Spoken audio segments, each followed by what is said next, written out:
Reimbursement पढ़ लिया। लेकिन अब रीइंबर्समेंट जो है, इसमें जो आज की हमारी थोड़ी सी डिस्कशन है रीइंबर्समेंट से रिलेटेड।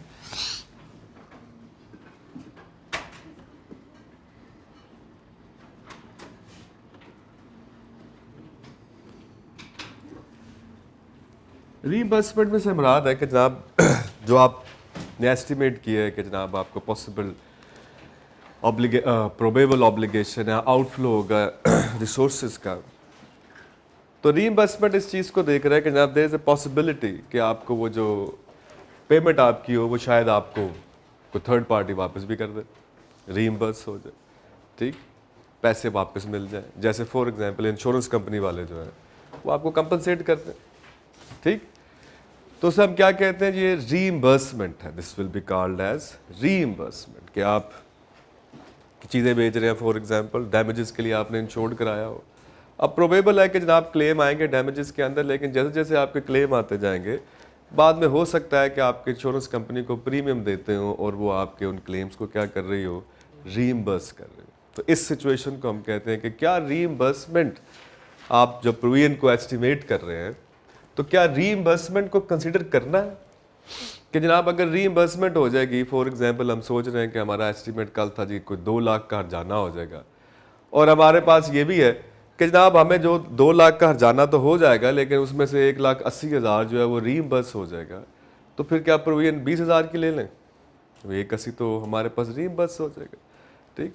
तो आईएस 37 ये कहता है कि अगर कोई रीइंबर्समेंट है भी तो एक तो आपने सिर्फ उसको उस वक्त कंसिडर करना है जब रीइंबर्समेंट जो है वो वर्चुअली सर्टन हो, नंबर 1। यानी कि आप इसको उस वक्त कंसिडर करेंगे जब ये वर्चुअली सर्टन है, यानी कि ये बिहेव कर रहा होगा कैसे, एज ए कंटिंजेंट एसेट, और आप इसको उस वक्त कंसिडर करेंगे जब ये वर्चुअली सर्टन हो जाए। मतलब अगर प्रोबेबल है तो हम डिस्क्लोज कर देंगे, जैसे हमने पहले पढ़ा हुआ कि कंटिंजेंट एसेट के बारे में हमने पढ़ा जनाब कि अगर ये पॉसिबल है तो इसको तो वैसे इग्नोर कर दो, अगर ये प्रोबेबल हो तो फिर क्या है, इसका डिस्क्लोजर बनता है, और अगर ये वर्चुअल सर्टन हो जाए तो फिर हम इसको रिकग्नाइज करें। और यहाँ पर 37 ये कह रहा है कि in case of any possible reimbursement in relation to the provision, तो आपने उसको सिर्फ उस वक्त कंसिडर करना है जब वो वर्चुअली सर्टन हो जाए, और इसको प्रोविजन की जो आपने लाइबिलिटी ऑलरेडी यहाँ आप कंसिडर कर रहे हैं कि जनाब ये हमारी लाइबिलिटी है, उसके साथ आपने इसको ऑफसेटिंग नहीं करनी, इसकी offsetting is not allowed in statement of financial position. मतलब प्रोविजन के बारे में हमने कहा ये लाइबिलिटी है और रीइंबर्समेंट को हम कह रहे हैं कि ये एसेट है, ठीक। तो क्या हम लाइबिलिटी और एसेट को आपस में ऑफसेट करके नेट एसेट या नेट लाइबिलिटी रिपोर्ट कर सकते हैं? तो स्टैंडर्ड ये कहता है एक तो आप ऑफसेटिंग नहीं कर सकते, और दूसरा ये जो रीइंबर्समेंट है ये लाइबिलिटी से बाय डिफॉल्ट ज्यादा नहीं हो सकता, it will be less than the liability, हमेशा ये उससे उसको एक्सीड नहीं कर सकता। मतलब ये नहीं कि आप कह रहे हैं जी हमारे पॉसिबल जो पेमेंट्स हो सकती हैं वो 2 लाख की है एंड वी आर एक्सपेक्टिंग को 2.5 लाख की रीइंबर्समेंट, तो ऐसे नहीं हो सकता, it is always less than the provisions, ठीक। तो रीइंबर्समेंट के बारे में हमारे पास जो 37 हमें रूल दे रहा है कि it will be considered when they are virtually certain and it will be recognized as a separate asset. It is not going to be offset against the amount of the provision. Liability के against आप इसको cancel out नहीं करेंगे, ठीक। ये इंतहाई important है, ये एग्जाम में आएगा भी जब समटाइम्स कि ये रीइंबर्समेंट आपके पास आ जाएगा। जैसे आप एक एग्जाम्पल देखें तो उसमें थोड़ा सा आइडिया हो जाएगा कि what we are trying to explain. अगर आप एग्जाम्पल नंबर 38 पे आए, The Danial distribution, page number has 75. Danial distribution are dealers of product CC which are sold to customer with 1-year warranty. The product is manufactured by Maria Multinational. Under the warranty arrangement, DD just verify customer data on warranty claims and repair and replacement is made directly by the MM. In case MM defaults, DD has no obligation. DD received 50 claims and estimate that the repairs and replacement would cost rupees 800,000, which shall be settled by the Maria multinational. ठीक हो गया जी? क्या कह रहा है? अगर आप इस स्टोरी को थोड़ा सा अंडरस्टैंड कर लें पहले कि जनाब दानियाल जो है वो प्रोडक्ट सीसी जो है वो बेचता है, लेकिन वो प्रोडक्ट सीसी को बनाता कौन है?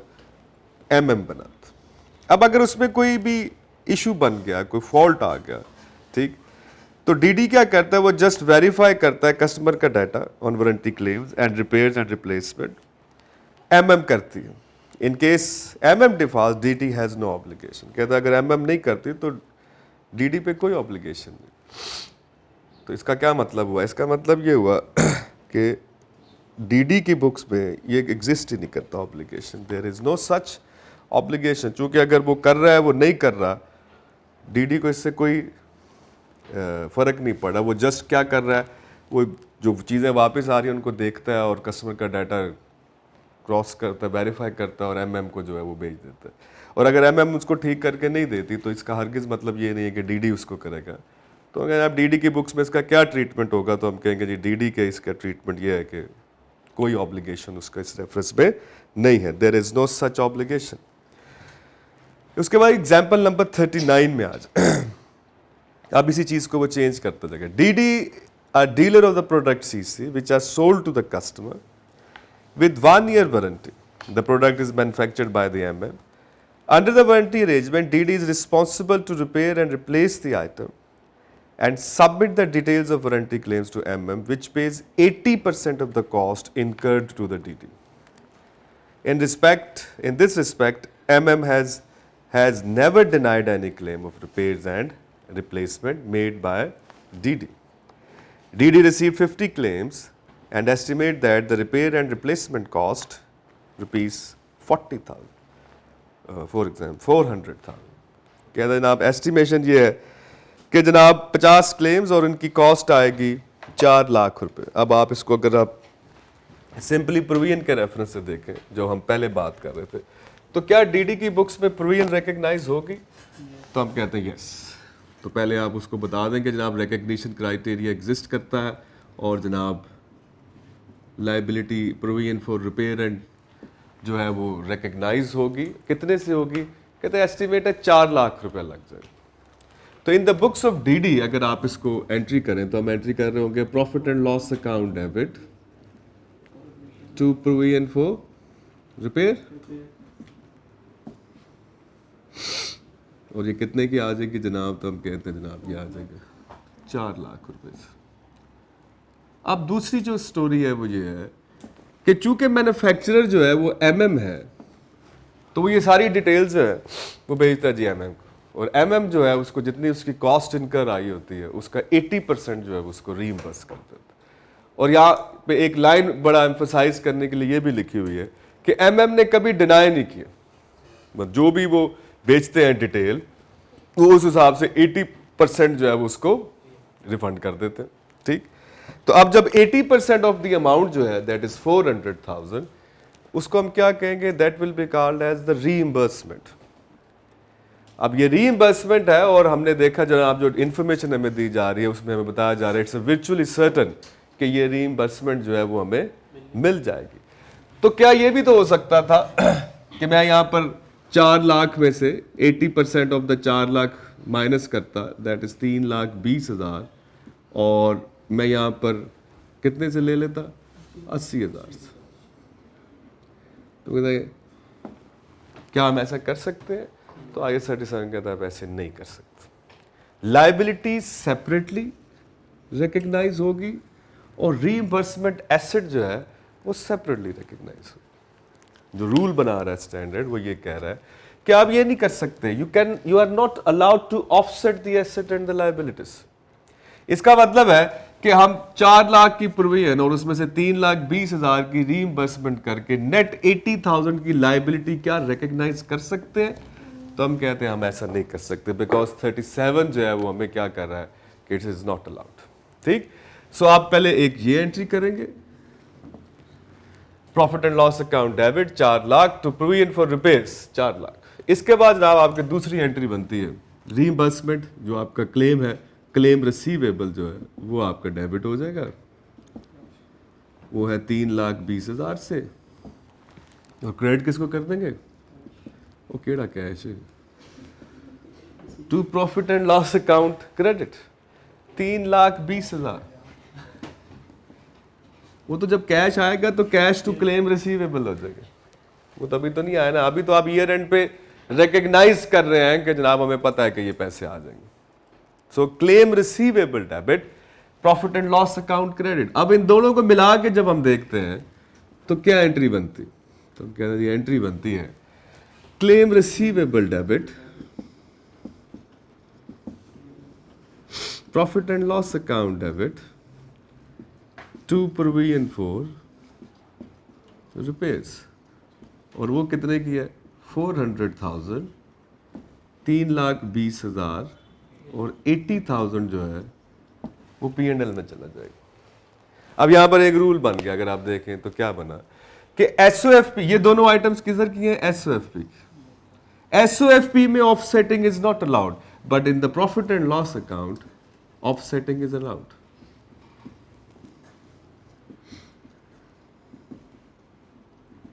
IAS 37 जो है वो आपको SOFP में ऑफसेटिंग अलाउ नहीं कर रहा, लेकिन यहां पर P&L में डेबिट है एज एन एक्सपेंस और इसी से रिलेटेड P&L क्रेडिट है एज एन इनकम। ऐसे ही है। अब इनकम और एक्सपेंस को ऑफसेट करके हमने नेट P&L में क्या लिख दिया है, 80,000। इसका मतलब है प्रॉफिट एंड लॉस में ऑफसेटिंग अलाउड है, लेकिन SOFP के अंदर ऑफसेटिंग अलाउड नहीं। समझ आ रही बात? ले जा। इसके बाद देखें एग्जाम्पल को, एग्जाम्पल नंबर 40। एग्जाम्पल नंबर 40 में बल्कि इसका 39 पढ़ रहे थे हम, ठीक, उसमें इसने थ्योरेटिकली लिखा हुआ है इसको, कहता है DD has present obligation to settle the claims and provision of ₹400,000 shall be recognised. तो ये हम प्रोविजन रिकग्नाइज कर देंगे 4 लाख के। A separate reimbursement asset of ₹320,000 is also recognized, so claim receivable debit. ये भी हमने recognize कर दिया। In statement of profit and loss, the net expense of 80,000 may be presented. हो गया जी। And the disclosure of the reimbursement shall also be made. तो ये आ गया जनाब आंसर। यहाँ पर हमने उसको कैसे लिखा, these are the double entries। जो आप पेपर में अगर लिखें तो इसमें लिखा हुआ डिस्कस द अकाउंटिंग ट्रीटमेंट। तो पेपर में अगर आप ये करके आए तो एग्जामिनर आपको थैंक यू बोल देगा, आपको नंबर कोई नहीं देगा। जब उसने वर्ब यूज किया है डिस्कस, तो फिर इट शुड बी नरेटेड, फिर आपने नरेट करना। यही जो हमने किया, आप कहेंगे कि जनाब provision will be recognised for an amount of 400,000 and an asset of 80% of the provision amount 320,000 will be recognised and they will be reported or disclosed in the SOFP separately. Offsetting will not be allowed, whereas in the profit and loss it may be offsetted and a net expense of 80,000 will be disclosed. ये है जी। अगर वो कहता है पास the journal entries, तो फिर हम ये कर रहे होते। अब उसने ये तो नहीं कहा, उसने कहा डिस्कस करें। तो डिस्कस करना और जर्नल एंट्री पास करना में फ़र्क। तो आपने एग्जामिनर की रिक्वायरमेंट को देखना है कि वो डिस्कस करना कह रहा है कि इसको, लेकिन ये जो 37 का सवाल आएगा 10 का, ये मोस्ट ऑफ द टाइम जो वर्ब यूज करेगा इस सवाल में वो डिस्कस ही होगा, कि आपने इसको डिस्कस करना होगा। ठीक हो गया जनाब। Let's look at the 40, example number 40। यही सवाल है, सब कुछ यही है, लेकिन अगर आप इसको सेकंड पैराग्राफ में देखें तो कहते जनाब MM which evaluates claim and may or may not pay the claims। पिछली एग्जांपल में क्या था कि कभी उसने रिजेक्ट नहीं किया।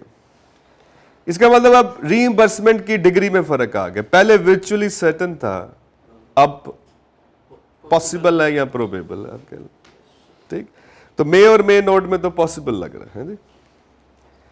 ठीक, मे और मे नॉट पे the claims based on the evaluation criteria, evaluate करेंगे।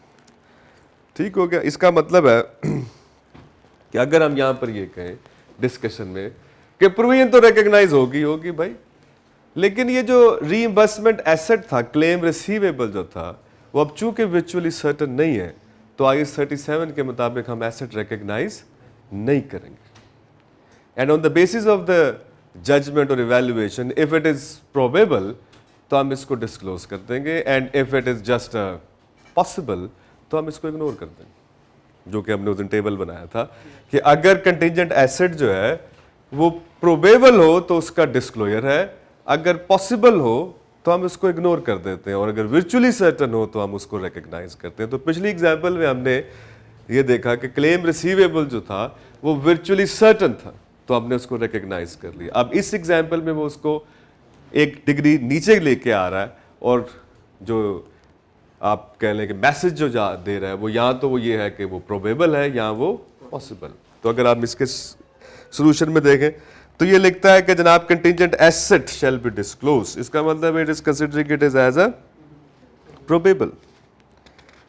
ठीक हो गया जनाब। इसके बाद एग्जाम्पल नंबर 41 देख लें। Look at the example number 41.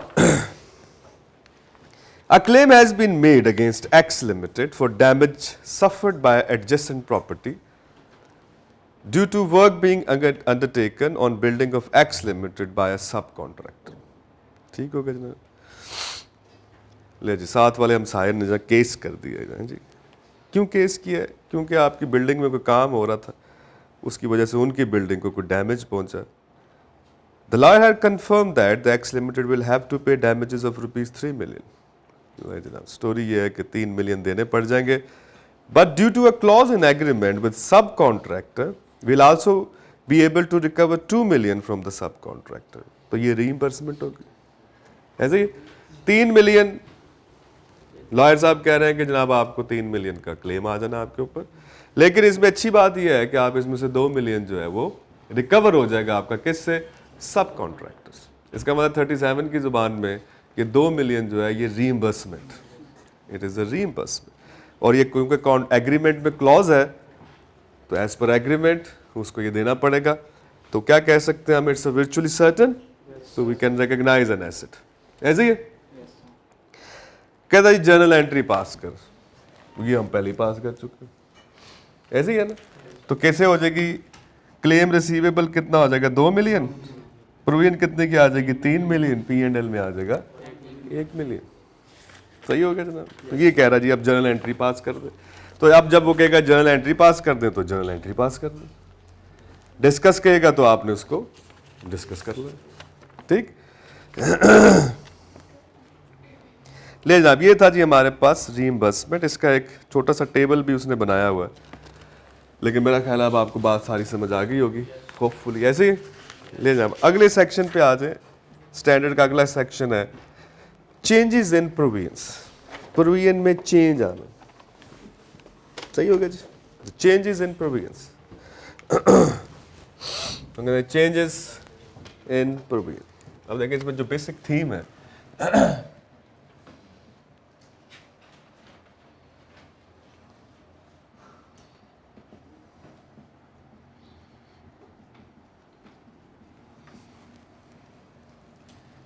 Changes in provision. Provision में लेटर ईयर्स में चेंज आना।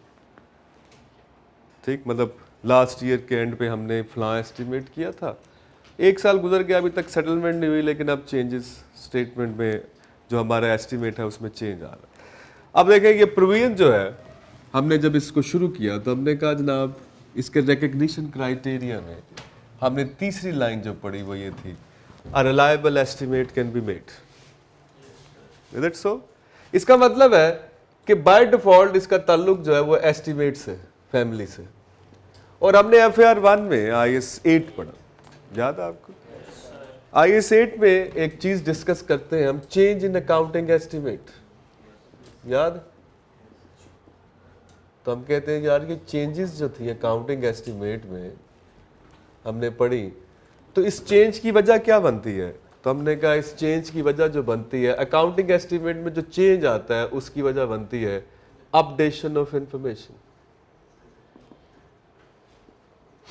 अपडेशन ऑफ इंफॉर्मेशन, ये बड़ा इंपॉर्टेंट बात है जो आपने याद रखी।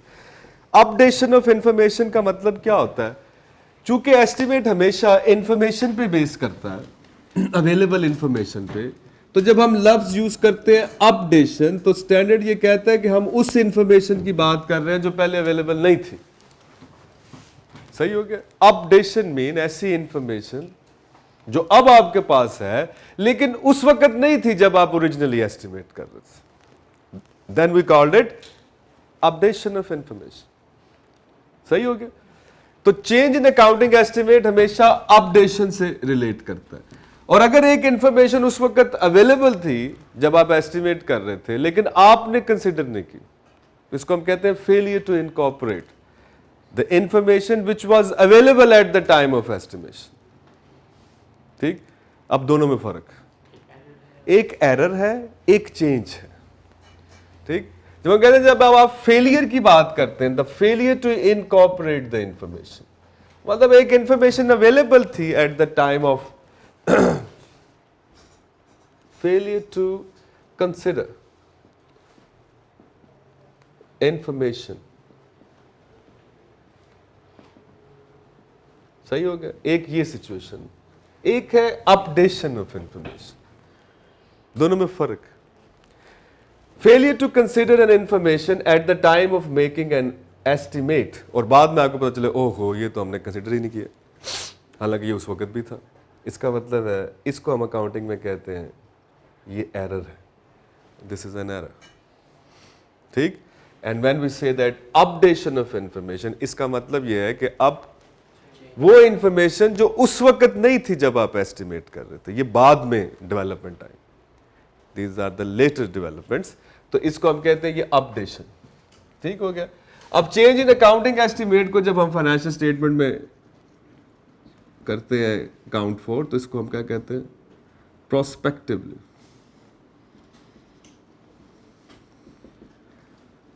हम इसको इनकॉर्पोरेट करते हैं प्रोस्पेक्टिवली। इसका मतलब है it will affect the current year financial statement and the following years. याद आ गई ना बात? It was in IAS 8, current year and following years. अब चूंकि प्रोविजन एक एस्टिमेट है और इसमें अगर चेंज आए due to the updation of information, it will be incorporated prospectively. It will affect the current year financial statement and the later year. और ये कैसे है जी एस्टिमेट? तो हमने कहा जी शुरू से ही एस्टिमेशन चल रही है, तो ये है ही एस्टिमेशन। ठीक। और अगर सूरत हाल ये हो तो it will B an error, तो आप इसको अब रेट्रोस्पेक्टिवली करें।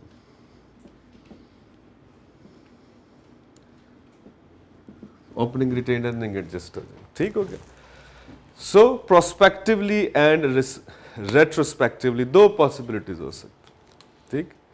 तो retrospectively if it's a failure to consider information when you were originally making an estimate and the information was available at that time but the management failed to consider that information in the later years, उनको ये पता चलता है और वो कहते हैं हो ये अगर हम इसको कंसिडर कर लेते तो एस्टिमेट कुछ और होता, तो अब वो चेंज नहीं कहलाएगा, अब वो क्या कहलाएगा, एरर। और एरर रेट्रोस्पेक्टिवली करेक्ट होता है। और अगर इंफॉर्मेशन अपडेट हो मींस वो इंफॉर्मेशन जो उस वक्त नहीं थी जब आप ओरिजिनली एस्टिमेट कर रहे थे, ये डेवलपमेंट बाद में हुई। अब जब आप उसकी लाइट में एस्टिमेट को दोबारा देखते हैं तो वो चेंज हो जाता है। अब जो चेंज इन एस्टिमेट है वो प्रोस्पेक्टिव हो। तो prospective mean current year and the following year, whereas failure to consider error it is going to be retrospective. सही हो गया जनाब? ले जी, ये था जी स्टोरी। और अब आ जाए जनाब आप एग्जाम्पल नंबर 42, पेज नंबर है जी 42 और 76, example number 42। In year 1, a claim of 12 million was filed against the company. The lawyers was of the opinion that it is probable to pay the damages of rupees 12 million. ठीक हो गया जी। तो year 1 में अगर हम ये कहें जी what will be the double entry, तो अभी तक हम पढ़ते आ रहे हैं, तो हम क्या एंट्री करेंगे, profit and loss account debit to provision. और कितना एस्टिमेट है जी हमारा, तो हमने कहा जी 12 का। तो हम 12 से एंट्री करते हैं, प्रॉफिट एंड लॉस में 12 और बैलेंस शीट में 12 लायबिलिटी। ये ईयर 1 का एंड। सही हो गया जी? आगे वो स्टोरी सुनाता है हमें, कहता है ईयर 2 में क्या हुआ, केस अभी भी चल रहा है लॉयर के साथ, लेकिन अब एस्टिमेशन है कि ये 15 मिलियन। तो ओपनिंग और क्लोजिंग बैलेंस का कंपैरिजन है जैसे हम नॉर्मली करते हैं। 12 मिलियन हम ऑलरेडी रिकग्नाइज कर चुके हैं, अब वो कह रहा है ये 15 है, तो 3 मिलियन का इंक्रीज है, तो प्रोस्पेक्टिव है। तो हम ईयर 2 में जो फर्दर एंट्री करेंगे वो कितने से करेंगे, profit and loss account debit to provision with how much amount, with 3। तो प्रोविजन अकाउंट पे ओपनिंग बैलेंस है 12, 3 से आपने और क्रेडिट दे दिया तो इसका बैलेंस बन गया है 15। तो दैट इज अ चेंज। ठीक, तो ये चेंज क्यों हो रहा है, और हम कह रहे हैं जनाब चूंकि लॉयर साहब कह रहे हैं एस्टिमेशन इन्फॉर्मेशन अपडेट हो गई है, अब इसका मतलब है कि आपने करंट ईयर को चेंज का इफेक्ट किया, हमने पिछले सालों को या ओपनिंग रिटेन अर्निंग को चेंज का इफेक्ट नहीं दे रहे। So it is a prospective. ठीक हो गया जनाब।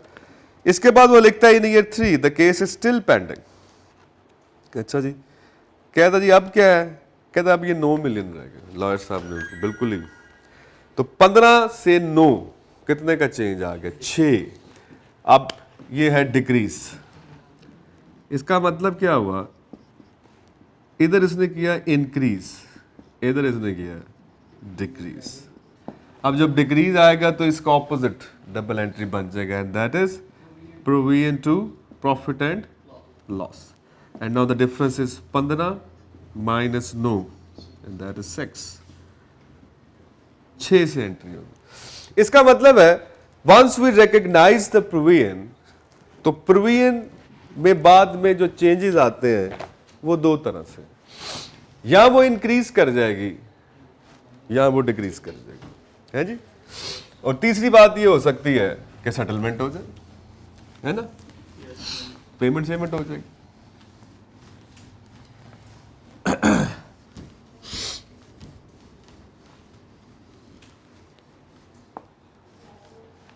तो अगर हम इसको सम अप करें तो हमारे पास क्या स्टोरी बन रही है कि once we recognise a provision, later years में क्या होगा, तो हम कहते हैं लेटर ईयर में once we recognise the provision, तो हमारी एंट्री क्या बनती है, profit and loss account debit to provision credit. This is the recognition in the year जिसमें आपने उसको रिकॉग्नाइज कर लिया। तो फर्स्ट टाइम एंट्री हमेशा यही होगी क्योंकि आपको लाइबिलिटी रिकॉग्नाइज करनी है। तो liability credit, profit and loss account debit. सही हो गया। अब लेटर ईयर्स में जब हम जाएंगे तो पहली पॉसिबिलिटी क्या हो सकती है कि इसमें चेंजेस आए। ठीक, तो लेटर ईयर्स में जो चेंज आएगा वो क्या हो सकता है जनाब, तो हमने कहा जी चेंज यही हो सकता है due to the change in estimation. So it can increase और इट कैन डिक्रीज, या ये इंक्रीज कर जाएगी या ये डिक्रीज कर जाएगी। अगर आपको याद हो कल हम जब अनवाइंडिंग भी कर रहे थे तो ये इंक्रीज कर रही थी याद है ना, with the passing of time present value में इंक्रीज आ रहा था। प्रोविजन हर साल क्या कर रही थी, इंक्रीज कर रही थी। और उधर भी हम क्या एंट्री कर रहे थे, P and L debit as a finance cost, provision credit. इसका मतलब जब इंक्रीज करेगी तो आप एंट्री क्या कर रहे हैं, profit and loss account debit to provision, ठीक, with the increased amount. And when there is a decrease तो रिवर्स एंट्री होगी, provision to profit and loss account. तो एक तो लेटर ईयर्स में चेंज आ सकता है। दूसरी पॉसिबिलिटी ये होती है जिसको हम कहते हैं सेटलमेंट। सेटलमेंट भी हो सकती है, लेटर ईयर्स में सेटलमेंट हो सकती है। मतलब पेमेंट जो करनी थी कर दी, अब आपने केस आपके खिलाफ चल रहा था, आपने कहा जी कितने दी, 12 मिलियन, 12 मिलियन का हमने रिकॉग्नाइज कर लिया, हो गया जी। अब अगले साल अगले अकाउंटिंग ईयर में आपने सेटलमेंट होगी जनाब। अब जब सेटलमेंट हुई तो पता ये चला कि कैश अकाउंट क्रेडिट तो कितने से, उन्होंने कहा जी आपको लग गए हैं कोई 14 मिलियन, 14 मिलियन की पेमेंट करनी पड़ेगी। तो कैश कितने से क्रेडिट होगा, 14। 14। प्रोविजन कितने की ले रखी थी हमने? 12 की। इस पे ओपनिंग बैलेंस कितना पड़ा हुआ है? 12। सही हो गया। ये डिफरेंस जो है वो ईयर 2 के प्रॉफिट एंड लॉस को चार्ज हो जाएगा जिस साल की सेटलमेंट होगी। Profit and loss account debit with 2। इस सिचुएशन को हम कहते हैं प्रोविजन वाज अंडर प्रोवाइडेड। जब सेटलमेंट हुई तो जो सेटलमेंट की अमाउंट थी वो प्रोविजन से ज्यादा थी और जो आपने प्रोविजन ले रखी थी वो उससे कम थी। सो इस टर्म को हम कहते हैं the provision was under provided. Provision under provided क्योंकि आपकी जो सेटलमेंट अमाउंट है वो प्रोविजन से ज्यादा है, मोर देन दैट। तो हम कहेंगे जनाब इट वाज अंडर प्रोवाइडेड। ठीक हो गया। और दूसरी पॉसिबिलिटी क्या हो सकती है? तो हम कहते हैं दूसरी पॉसिबिलिटी ये भी हो सकती थी। क्या होती जनाब कि आप जब पेमेंट करते तो वो जनाब को 11 की आ जाती। ये भी तो हो सकता है ना, आपने एस्टिमेट किया था 12, पेमेंट की तो वो आ गई 11। तो हम क्या एंट्री करेंगे? To cash account with 11। अब प्रोविजन सेटल हो गई तो डेबिट हो जाएगी। कितने से डेबिट होगी? 12 से। Provision account debit with 12। अब दोनों का डिफरेंस कितना है? 1। ये उस साल के प्रॉफिट एंड लॉस को क्रेडिट हो जाएगी। इस सिचुएशन को हम कहते हैं the provision was over provide. Provision was over provide.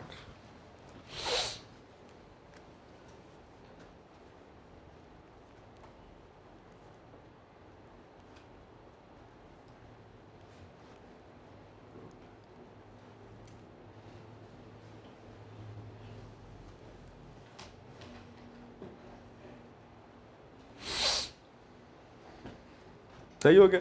अब इसका मतलब अगर हमें एग्जामिनर ये कहे कि when the provision was being settled the settlement amount was 17 million, let's suppose, एक छोटा सा सवाल मैं आपसे अगर पूछूं कि in the later years the provision is settled and the settlement amount is 17 million and it is being discovered that the provision was over provided by 3, pass the double entry, क्या होगा?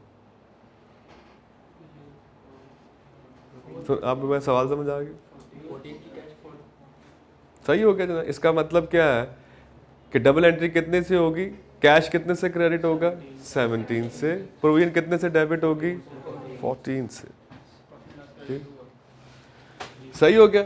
तो हमारे पास स्टोरी जो है वो इस चीज से भी आपने अंदाजा लगाना। एग्जामिनर इस तरह भी बात करेगा जनाब in the later years the provision was settled and the amount has been paid and the paid amount is 14 million and it is discovered that the provision was under provided by 2।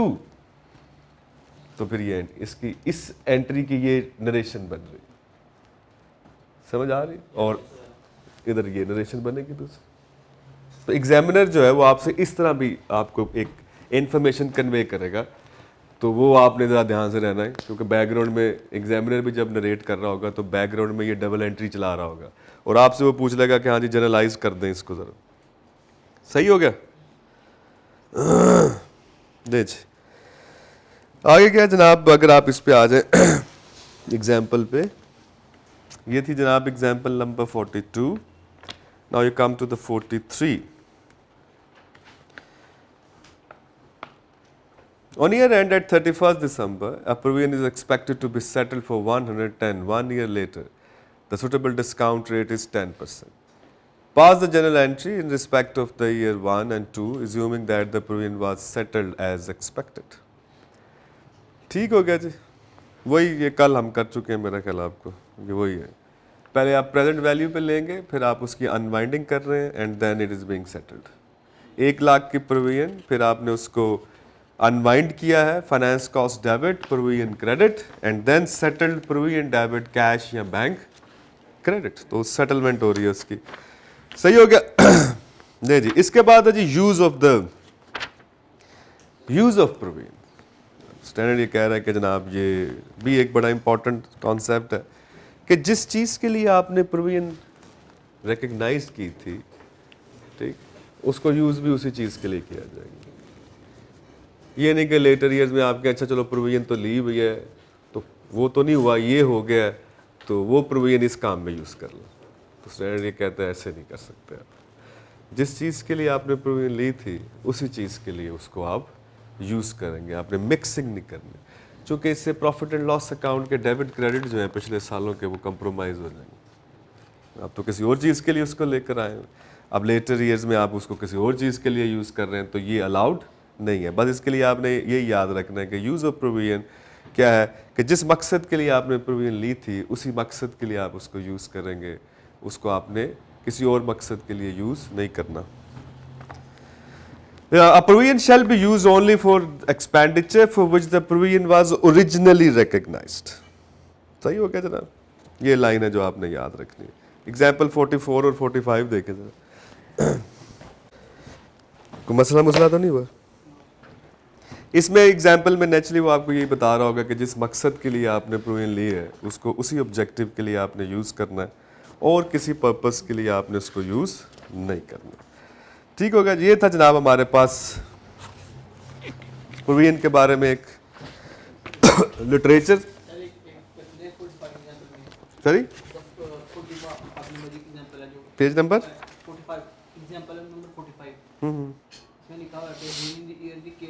has not been decided in favor of the company.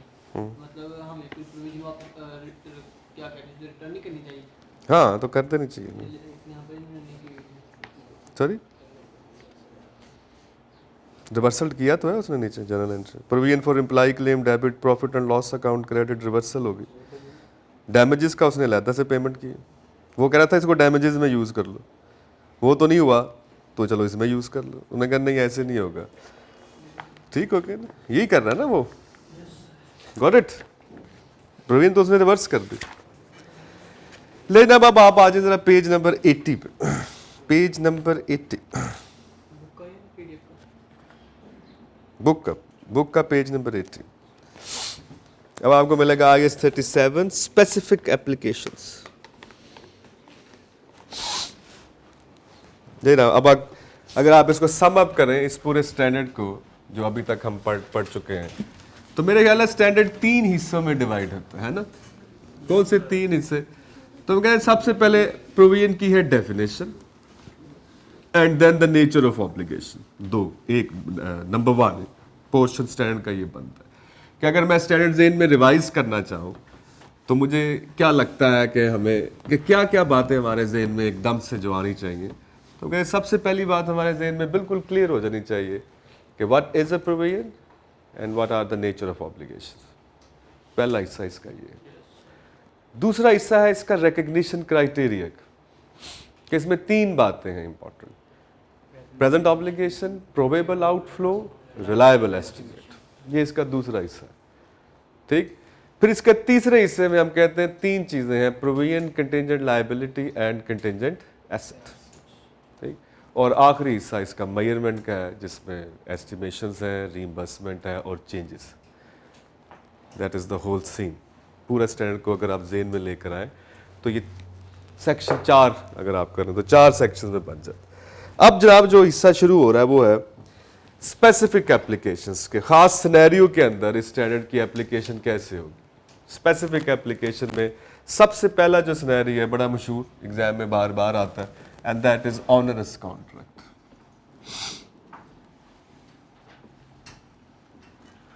Onerous contract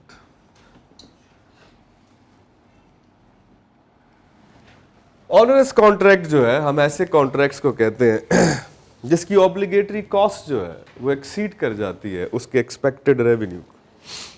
ठीक।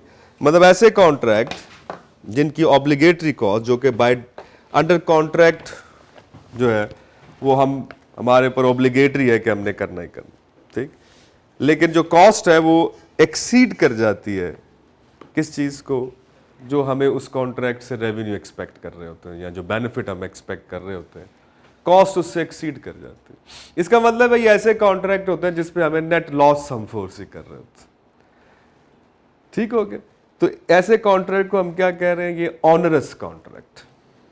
ठीक हो गया। अब आप इसकी पहले example देख लें फिर हम इसकी बात करेंगे क्या कह रहा है जनाब। कहता है ये 47 में पेज नंबर 80 में example number 47, an entity operates profitably from a factory that it has leased under an operating lease. कहता जी बड़ा अच्छा काम चल रहा था, ऑपरेटिंग लीज पे किराए पे फैक्ट्री ले रखी थी। During December the entity relocates its operation to a new factory, जगह कम पड़ गई, नई फैक्ट्री में चले गए। The lease on the old factory continue for the next 4 years at rupees 100,000 per annum। कहता जनाब वो जो पुरानी फैक्ट्री किराए पे ली हुई थी, वो किराएदार लैंडलॉर्ड से जो हमारा कॉन्ट्रैक्ट था वो नॉन कैंसिलेबल एग्रीमेंट था। तो चाहे हम जगह खाली भी कर दें, हमें आने वाले 4 साल 1 लाख किराया देना ही देना है। ये है कि ऑब्लिगेटरी कॉस्ट है ये इस कॉन्ट्रैक्ट की, क्योंकि आपको under the contract you have to pay 100,000 per year, और ये अंडर कॉन्ट्रैक्ट बाउंड है आप। इसको मैं कह रहा हूँ कि ऑनरस कॉन्ट्रैक्ट क्या होता है? ऐसे कॉन्ट्रैक्ट जिसकी ऑब्लिगेटरी कॉस्ट जो है, ठीक, यानी कि यहाँ पर अगर मैं अपने जेहन में बिठाऊँ what is an onerous contract, तो वी से दैट ऐसे कॉन्ट्रैक्ट जिनकी obligatory cost mean the cost which you have to incurred under the contract. आपको कॉन्ट्रैक्ट के अंडर उसको करना ही करना है, आपके पास कोई वो क्या अल्टरनेट नहीं है सिवाय इसके कि आपको पैसे लगाने पड़ेंगे। तो that is an obligatory cost, ठीक हो गया। And the obligatory cost is greater than, exceed कर गई, एक्सीड कर जाए उसके एक्सपेक्टेड रेवेन्यू। सही हो गया?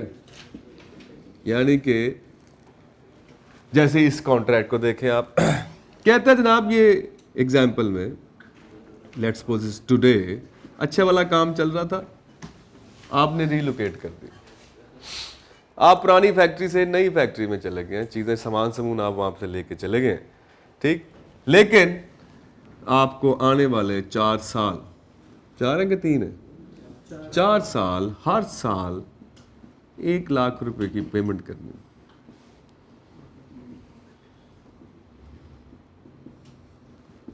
अब ये कमिटेड कॉस्ट, ये ऑब्लिगेशन है, ये आपने, चूंकि आपका जो ऑपरेटिंग लीज एग्रीमेंट है वो एक नॉन कैंसिलेबल है, आप उसको कैंसिल नहीं कर सकते, सो यू हैव टू पे। सही हो गया? ये है ऑब्लिगेटरी कॉस्ट। अब पहले आप इस फैक्ट्री को यूज कर रहे थे, इससे बेनिफिट भी आ रहे होंगे, जाहिर है वहां पे बैठ के आप प्रोडक्शन कर रहे होंगे, काम शाम चल रहे थे, तो उसका बेनिफिट आ रहा था, टेंजिबल एसेट था, मतलब उससे बेनिफिट भी आ रहे थे, आप किराया दे रहे थे 1 लाख रुपए का, उसका फायदा भी आ रहा था, आप वहां पे रह के काम भी कर रहे थे, so you were consuming this 100,000 and you are getting the benefit out of it. लेकिन फ्रॉम टुडे ऑनवर्ड आपने ये प्रॉपर्टी लेट्स सपोज उन्हें खाली कर दी, यूज ही नहीं करनी, वो पड़ी हुई या खाली पड़ी, आप उसका कोई इस्तेमाल नहीं है, इसका मतलब है कोई फ्यूचर बेनिफिट आपको नजर नहीं आ रहा है इसका, ठीक। इसका मतलब सिचुएशन क्या बन गई है? ये सिचुएशन बन गई है, और ऐसे कॉन्ट्रैक्ट क्या बन जाते हैं? Onerous contract, they are called as onerous contract. कहता जी it can not be cancelled and the factory can not be relet to another user. कहता किसी को किराए पे भी नहीं दी जा सकती। ये भी हो सकता है कि हम किराए पे भी देते हैं, हो सकता है ना 50,000 रुपया किराया भी निकलता हो, लेकिन फिर भी हम नेट किस पे चले जाएंगे? कॉस्ट पे चले जाएंगे, तब भी ये ऑनरस ही है, अनटिल अनलेस कि आपको इजाजत मिल जाए और ये 1.25 लाख के किराए पे चढ़ जाए, फिर कोई बेहतर सिचुएशन बन सकती है, फिर ये ऑनरस नहीं रहेगा। सही हो गया? तो ऑनरस कॉन्ट्रैक्ट क्या होते हैं? जिनकी कॉस्ट जो है वो एक्सीड कर जाए, सही, किस चीज से? उसके एक्सपेक्टेड रेवेन्यूज। अब IAS 37 ये कहता है कि जनाब ये है एक पहली स्पेसिफिक सिचुएशन, नंबर 1। अब now the question is first of all should we recognise the liability, वो हमें प्रोविजन रिकॉग्नाइज करनी चाहिए। तो 37 कहते हैं बिल्कुल करनी चाहिए, because obligation is there, it's a present obligation, you have to pay this lease, आपको पे करनी ही करनी, आपके पास कोई अल्टरनेट नहीं है सिवाय इसके कि आपको पेमेंट करनी पड़ेगी, ठीक। और हम ये देखते हैं कि इससे फ्यूचर बेनिफिट भी कोई नहीं है, जितने बेनिफिट आने थे वो आ चुके हैं, तो मैचिंग भी इसी तरह फॉलो हो सकता है कि ये जितनी फ्यूचर कॉस्ट है उसको आज के ही प्रॉफिट एंड लॉस में चार्ज कर दे, क्योंकि आगे तो उसका कोई बेनिफिट ही नहीं है। और मैचिंग यही कहती है ना कि cost should be match against their respective revenues, और इस रेंटल के कोई बेनिफिट आने वाले 4 सालों में हमें नजर नहीं आ रहे, देन जितनी फ्यूचर कॉस्ट है उसको आज ही राइट ऑफ कर दें। The profit and loss should have been charged. ठीक हो गया। To provision. अब आने वाले सालों में है तो टाइम वैल्यू ऑफ मनी जो है वो सिग्निफिकेंट हो गई। We should take the present value. Measurement कितने पे होगी इसकी? प्रेजेंट वैल्यू पे होगी। सही हो गया। IAS 37 ये कहता है कि जब कॉन्ट्रैक्ट ऑनरस हो जाए तो आपने जो प्रोविजन रिकग्नाइज करनी है, it should be the lower of. दो चीजें हैं, इनमें से जो लोअर होगी उस पे आपने प्रोविजन लेना। एक, the cost of fulfilling the contract.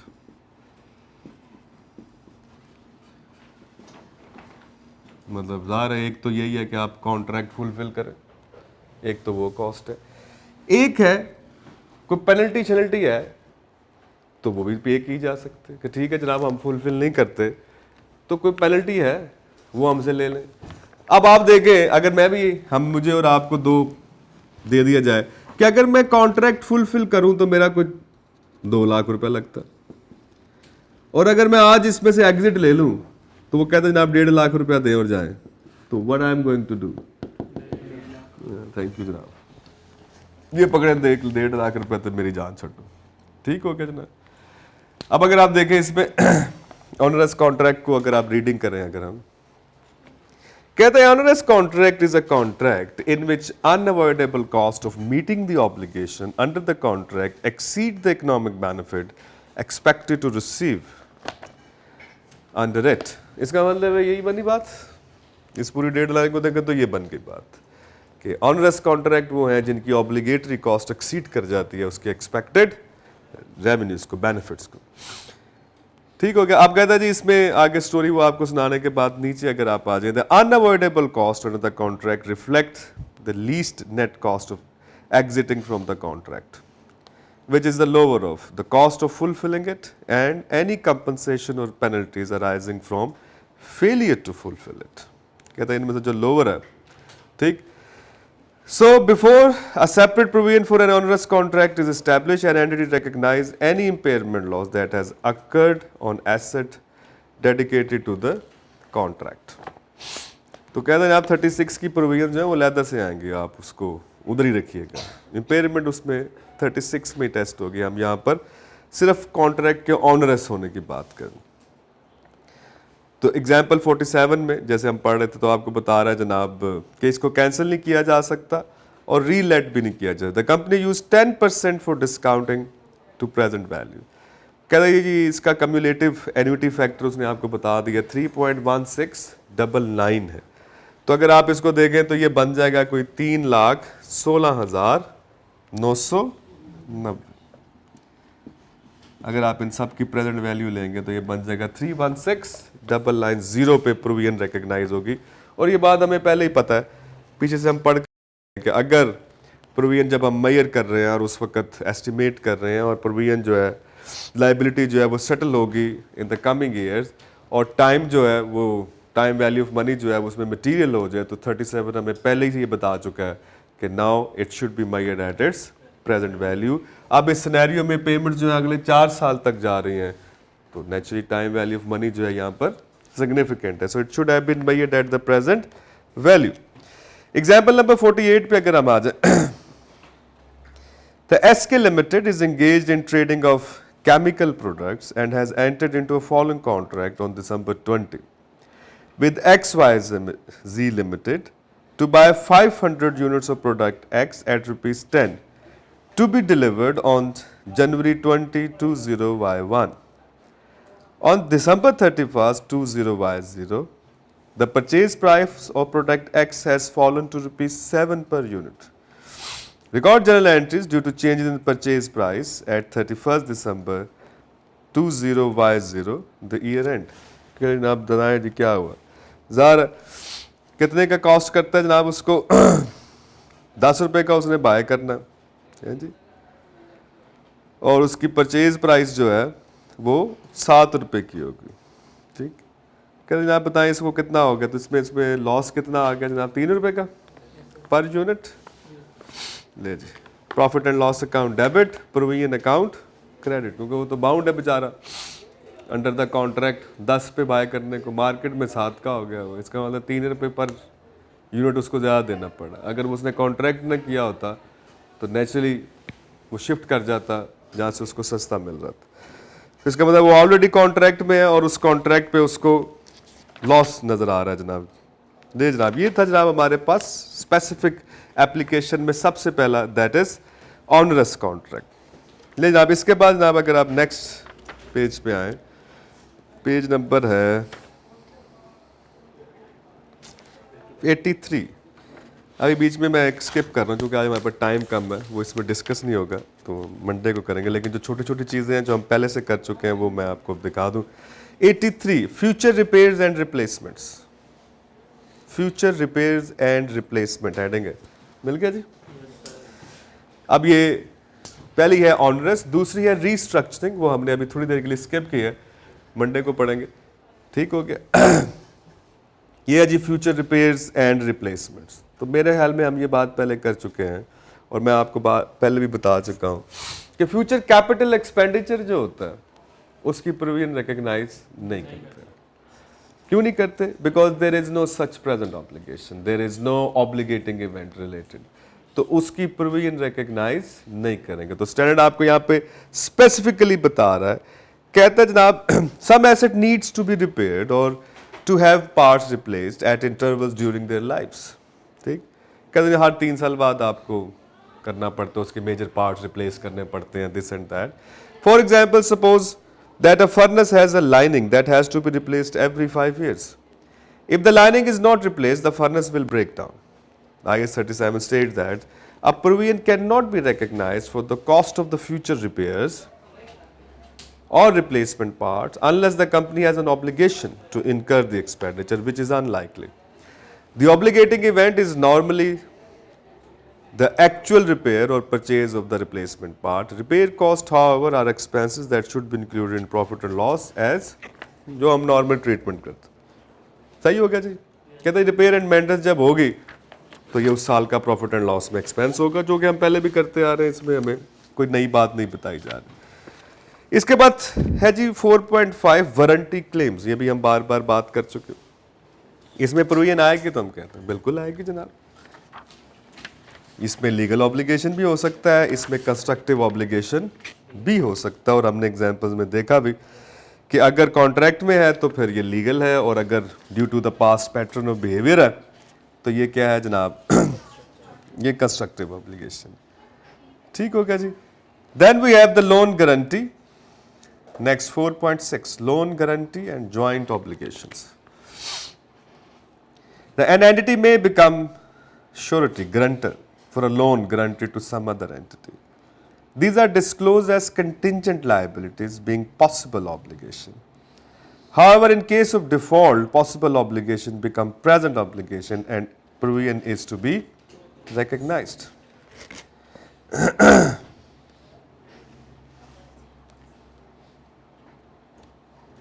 ठीक हो गया जनाब। दूसरा भी ऐसे ही है, जॉइंट ऑब्लिगेशन। देन है डीकमीशनिंग रिस्टोरेशन, और ये भी हम बात कर चुके हैं। ऐसे ही है डीकमीशनिंग कॉस्ट, ये बार बार हम बात करते आ रहे हैं कि जनाब डीकमीशनिंग कॉस्ट से मुराद ये है कि रेस्टोरेशन कॉस्ट, और ये हम पहले ही बात कर चुके हैं जनाब। इसके हम ऊपर प्रोविजन रिकग्नाइज करेंगे और एसेट की कॉस्ट में इसको कैपिटलाइज कर लेते हैं। कल हमारी इस पर बात भी चल रही थी, तो ये सारा वही स्टोरी है जो हम पहले बात कर चुके हैं। इसमें आप उसको देख भी सकते हैं। ठीक कि जनाब a company may be required to clean up a location where it has been working when production ceases. A company has an obligation to clean up a site if it is required to do so by law और its actions have created a constructive obligation to do so. ये बात हम पहले कर चुके हैं।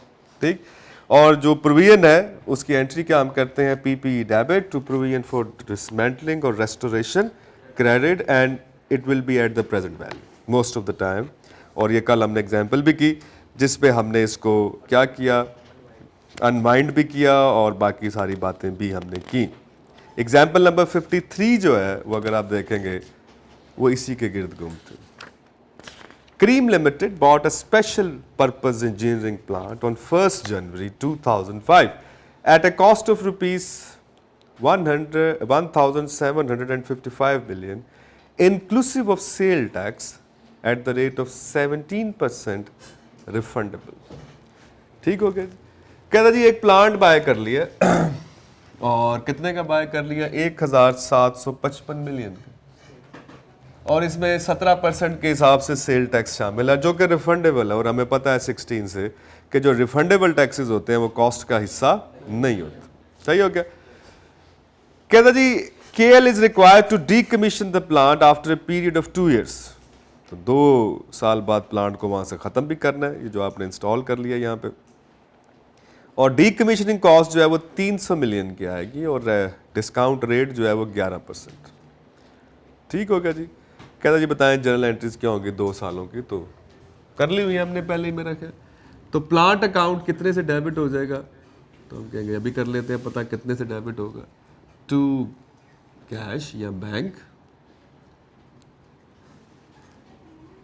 To provision for decommissioning, ऐसा ही है। और इसके अलावा सेल टैक्स रिफंडेबल है तो sale tax debit. Plant account debit, sale tax account debit, to bank, to provision for decommissioning, यही एंट्री बनेगी।